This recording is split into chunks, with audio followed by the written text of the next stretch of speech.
Hallo ihr Lieben, ich bin's, der Christian. Ich melde mich mal wieder zu Wort mit meinem Kia Proceed GT. Ich hatte ja schon in dem einen oder anderen Video gesagt, dass mich vieles an dem Wagen auch stört. Und ein Detail war ja die Heckklappe. Es ist ja so, dass seit ich den Wagen habe, und der war schon 2 oder 3 Mal bei Kia, kriegen sie es nicht hin, die Heckklappe so einzustellen, dass sie eben nicht klappert. Auf unebenen Straßen oder Holpersteinen ist das Geklapper einfach total nervtötend.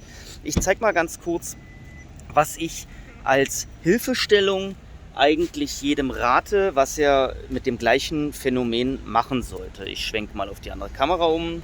Und zwar habe ich hier unten in den Stutzen so eine Fließaufkleber reingemacht. Gleichzeitig hier diese Anziehmechanismen mit so einem Schaumstoff versehen auf beiden Seiten, dass, wenn das sozusagen aufliegt, dass das dann halt eben nicht so klappert und wackelt. Diese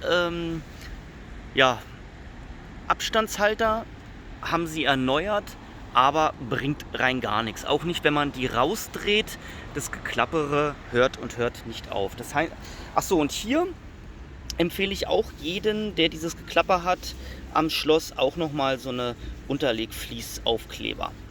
Ja, also das bringt dann auf jeden Fall was, und jetzt zur Zeit ist mein Geklapper dann auch weg.